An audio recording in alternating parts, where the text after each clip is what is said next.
नमस्कार दोस्तों, आज हम फिर से आ गए हैं एक नई कहानी के साथ। उम्मीद है आपको ये कहानी ज़रूर पसंद आएगी। अगर आपको मेरी कहानी अच्छी लगे तो प्लीज़ चैनल को लाइक, सब्सक्राइब, शेयर और कमेंट ज़रूर कीजिएगा। तो फ्रेंड्स, आइए सुनते हैं इस कहानी के बारे में, जिसका नाम है संस्कारी ससुराल।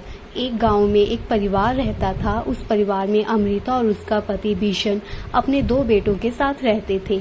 अमृता ने अपने दोनों बेटों की शादी एक ही साथ कर दी थी। अमृता सुबह शाम पूजा पाठ करती और साड़ी पहनती। जब भी कभी घर से बाहर निकलती तो लंबा सारा घूंघट करती।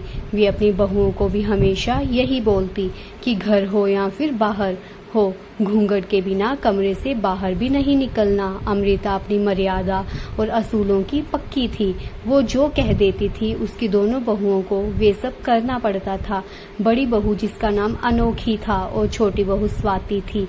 बड़ी बहू ने फैशन डिजाइनिंग की हुई थी और वे घर पर रहकर ही कपड़े सिलती थी, और छोटी बहू अपनी शादी से पहले मॉडलिंग करती थी। पर शादी के बाद उसकी सास ने ये सब कुछ उसका बंद करवा दिया था। सास बोलती थी कि घर में रहकर कुछ भी कर लो, पर बाहर ऐसे काम नहीं करने। पर स्वाति को अपनी सास की ये बातें अच्छी नहीं लगती थी और जो उसके दिल में आता था वे वही करती थी।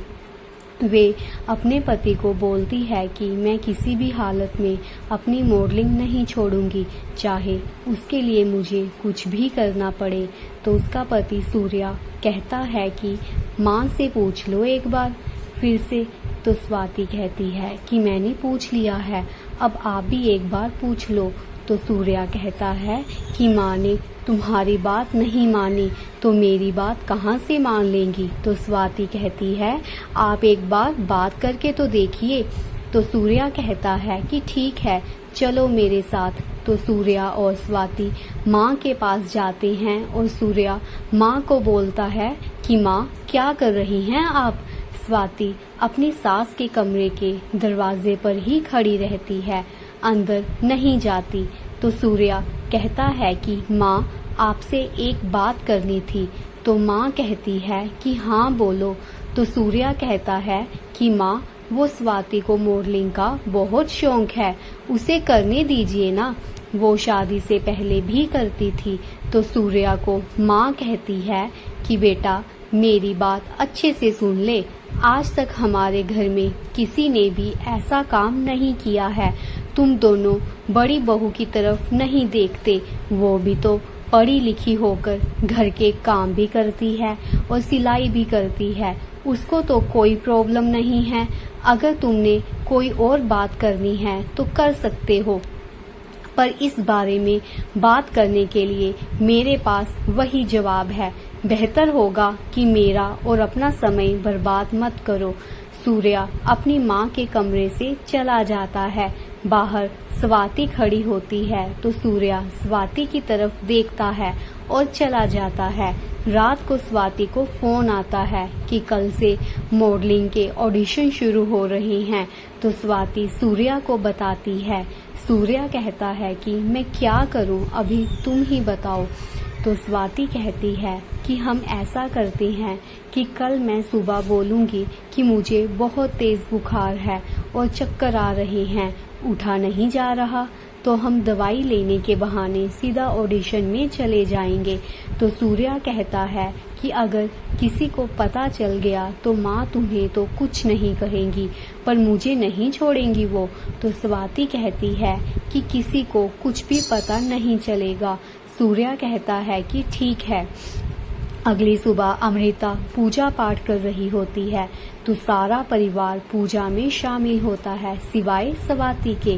पूजा के वक्त अमृता देखती है कि स्वाति कहीं नजर नहीं आ रही। जब पूजा खत्म होती है तो अमृता सूर्या को बोलती है कि स्वाति कहाँ है, वो नहीं आई नीचे पूजा करने। तो सूर्या कहता है कि वो माँ, उसकी तबीयत ठीक नहीं है, उससे उठा नहीं जा रहा है, चक्कर आ रहे हैं।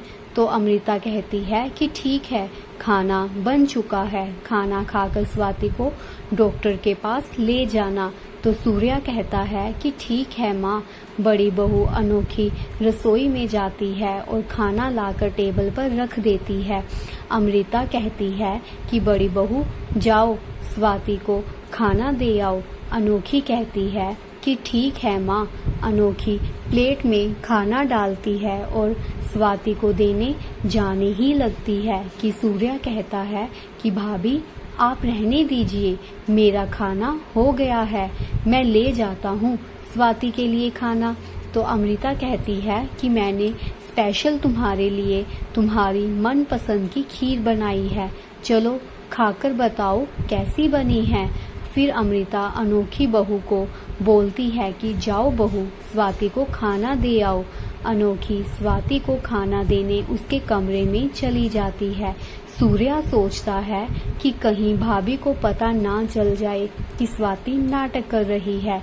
जब अनोखी स्वाति के कमरे में पहुंचती है तो स्वाति को देखती है कि वे जल्दी जल्दी में अलमारी से कुछ ढूंढ रही थी। अनोखी को शक हो जाता है कि स्वाति बीमार होने का नाटक कर रही है।